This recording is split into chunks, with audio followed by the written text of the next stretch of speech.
Assalamualaikum warahmatullahi wabarakatuh. Kami dari kelompok 5 yang beranggotakan Adia Faradila, Akbar Habib Nugroho, Anita Puspitasari, Asad Afif, dan Fadia Rofifa Yumna Amalia akan menjelaskan tentang dinamika konstitusi di Indonesia.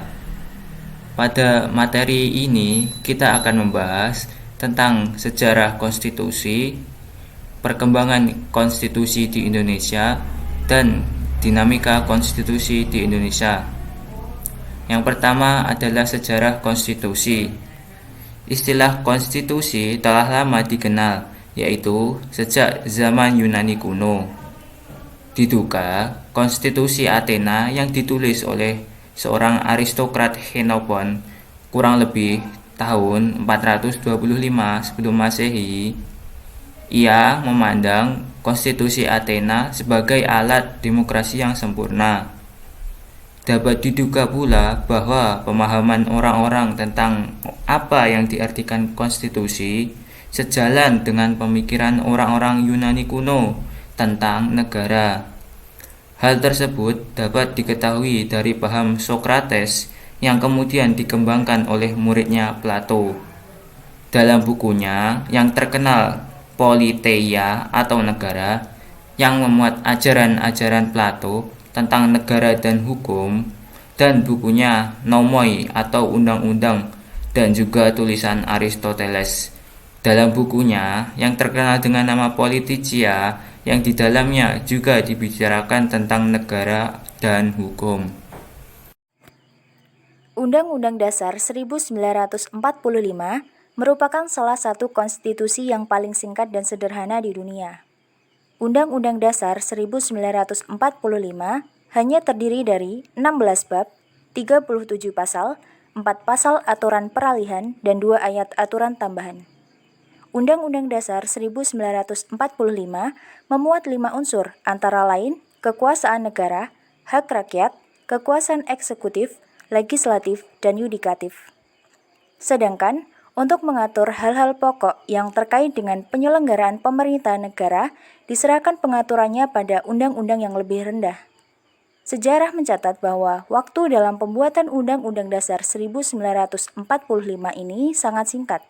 Oleh karena itu, Soekarno pada waktu menyatakan berlakunya Undang-Undang Dasar 1945 pada tanggal 18 Agustus 1945 mengatakan bahwa Undang-Undang Dasar 1945 ini bersifat sementara.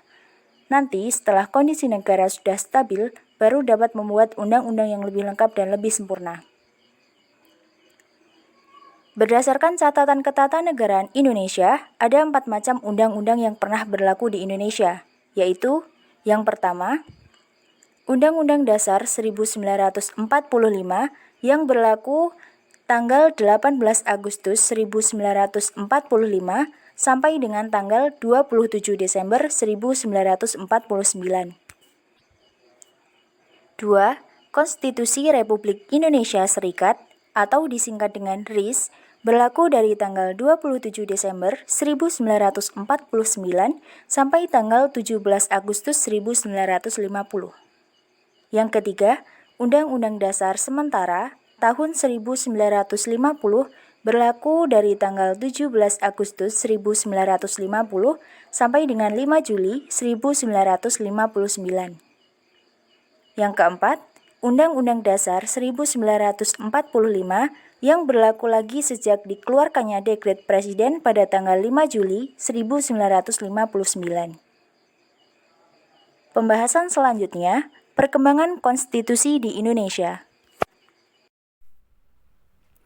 Istilah konstitusi berasal dari bahasa Prancis, yaitu constituer, berarti membentuk.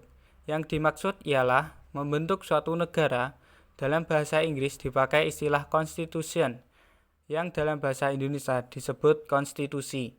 Dalam praktek dapat berarti lebih luas daripada pengertian undang-undang dasar, tetapi ada juga yang menyamakan dengan undang-undang dasar. Pengertian konstitusi menurut bahasa Perancis, bahasa Inggris, dan bahasa Latin pada intinya adalah suatu ungkapan untuk membentuk, mendirikan, atau menetapkan Lebih lanjut dikenal dengan maksud pembentukan, penyusunan, atau menyatakan suatu negara. Maka dengan kata lain, secara sederhana, konstitusi dapat diartikan sebagai suatu pernyataan tentang bentuk dan susunan suatu negara yang dipersiapkan sebelum maupun sesudah berdirinya negara yang bersangkutan. Dalam sejarah perkembangan ketatanegaraan Indonesia, ada 4 macam undang-undang yang pernah berlaku, yaitu periode 18 Agustus 1945 sampai 27 Desember 1949. Penetapan Undang-Undang Dasar 1945 saat Republik Indonesia diproklamasikan pada tanggal 17 Agustus 1945, Republik yang baru ini belum mempunyai Undang-Undang Dasar. Sehari kemudian, pada tanggal 18 Agustus 1945, Rancangan Undang-Undang disahkan oleh PPKI sebagai Undang-Undang Dasar Republik Indonesia setelah mengalami beberapa proses. Yang kedua, periode 27 Desember 1949 sampai 17 Agustus 1950. Penetapan Konstitusi Republik Indonesia Serikat. Perjalanan negara baru Republik Indonesia ternyata tidak luput dari rongrongan pihak Belanda yang menginginkan untuk kembali berkuasa di Indonesia. Akibatnya, Belanda mencoba untuk mendirikan negara-negara seperti negara Sumatera Timur, negara Indonesia Timur, negara Jawa Timur, dan sebagainya.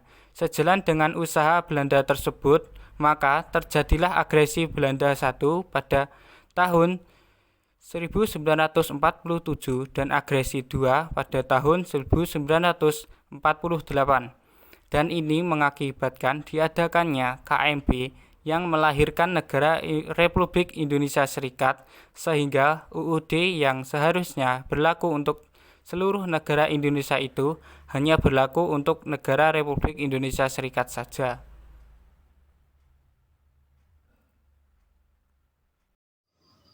Periode 17 Agustus 1950 hingga 5 Juli 1959, penetapan Undang-Undang Dasar sementara 1950.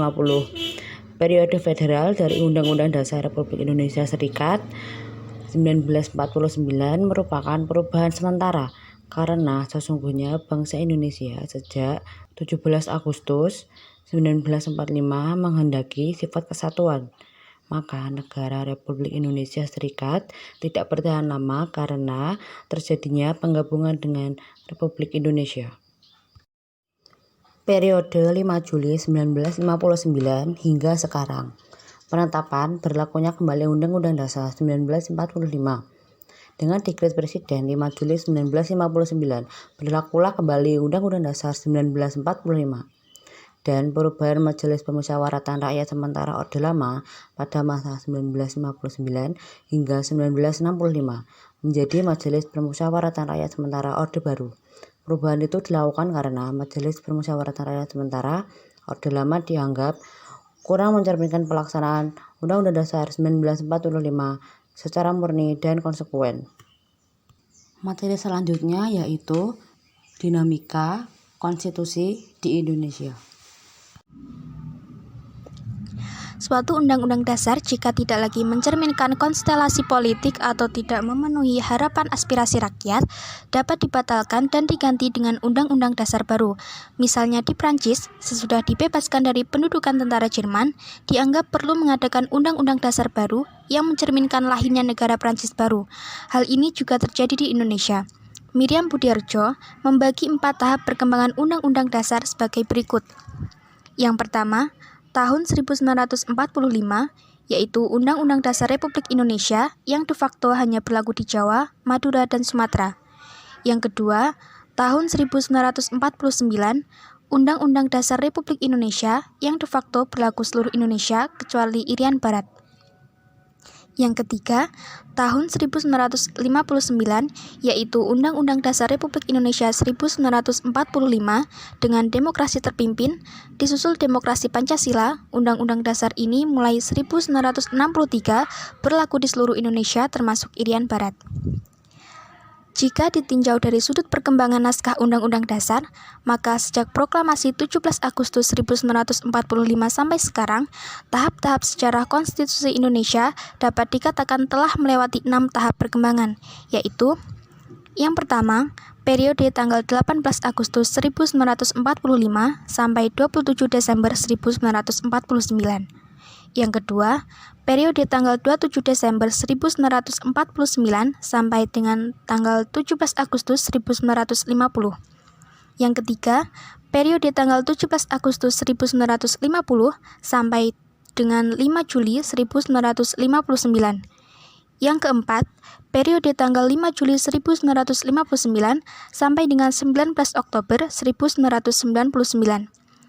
Yang kelima, periode tanggal 19 Oktober 1999 sampai 10 Agustus 2002. Yang keenam, periode tanggal 10 Agustus 2002 sampai dengan sekarang. Sekian presentasi dari kelompok kami. Apabila ada kurang lebihnya kami mohon maaf yang sebesar-besarnya. Sekian, wassalamualaikum warahmatullahi wabarakatuh.